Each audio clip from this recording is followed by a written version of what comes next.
ये कहानी हमें बताएगी कि भगवान हमारा किस तरह साथ देते हैं। हमें लगता है कि भगवान हमारा साथ नहीं दे रहे, लेकिन भगवान किसी न किसी रूप में आकर किसी न किसी प्रकार से हमारा साथ देते हैं। तो ये कहानी को शुरू करते हैं।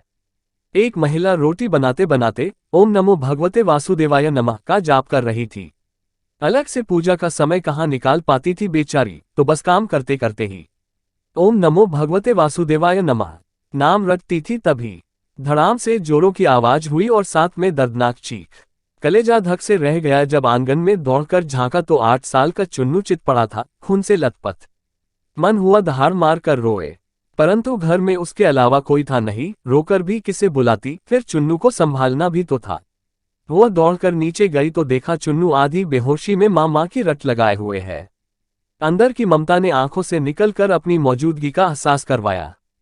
फिर 10 दिन पहले करवाए अपेंडिक्स के ऑपरेशन के बावजूद न जाने कहां से इतनी शक्ति आ गई कि चुन्नू को गोद में उठाकर पड़ोस के नर्सिंग होम की ओर दौड़ी। रास्ते भर भगवान को जी भर कर कोसती रही, बड़बड़ाती रही, हे कन्हैया क्या बिगाड़ा था मैंने तुम्हारा, जो मेरे बच्चे के साथ ऐसा किया। खैर डॉक्टर साहब मिल गए और समय पर इलाज होने पर चुन्नू बिल्कुल ठीक हो गया। चोटें गहरी नहीं थी, ऊपरी थी तो कोई खास परेशानी नहीं हुई। रात को घर पर जब सब टीवी देख रहे थे तब उस औरत का मन बेचैन था। भगवान से विरक्ति होने लगी थी। एक माँ की ममता प्रभुसत्ता को चुनौती दे रही थी। उसके दिमाग में दिन की सारी घटना चलचित्र की तरह चलने लगी। कैसे चुन्नू आंगन में गिरा कि एकाएक उसकी आत्मा सिहर उठी। कल ही तो पुराने पाइप का टुकड़ा आंगन से हटवाया है, ठीक उसी जगह था जहां चुन्नू गिरा पड़ा था। अगर कल मिस्त्री न आया होता तो पता नहीं और क्या घटना घट सकती थी। उसका हाथ अब अपने पेट की तरफ गया जहां टाँके अभी हरे ही थे, ऑपरेशन के। आश्चर्य हुआ कि उसने 20 से 22 किलो के चुन्नू को उठाया कैसे वो आधा किलोमीटर तक दौड़ती चली गई। और जब फूल सा हल्का लग रहा था चुन्नू, वैसे तो वो कपड़ों की बाल्टी तक छत पर नहीं ले जा पाती।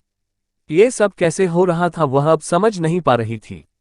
फिर उसे ख्याल आया कि डॉक्टर साहब तो 2 बजे तक ही रहते हैं और जब वो पहुंची तो 3:30 बज रहे थे। उसके जाते ही तुरंत इलाज हुआ, मानो किसी ने उन्हें रोक रखा था। उसका सर प्रभु चरणों में श्रद्धा से झुक गया। अब वो सारा खेल समझ चुकी थी। फिर उसने सोचा कि यह सब भगवान ने ही किया है। मन ही मन प्रभु से अपने शब्दों के लिए क्षमा मांगी। तभी टीवी पर ध्यान गया तो प्रवचन आ रहा था। प्रभु कहते हैं, मैं तुम्हारे आने वाले संकट रोक नहीं सकता, लेकिन तुम्हें इतनी शक्ति दे सकता हूं कि तुम आसानी से उन्हें पार कर सको। तुम्हारी राह आसान कर सकता हूं, बस धर्म के मार्ग पर चलते रहो। कहानी अच्छी लगी हो तो वीडियो को लाइक करें, चैनल को सब्सक्राइब करें और कमेंट बॉक्स में जय श्री कृष्ण जरूर लिखें।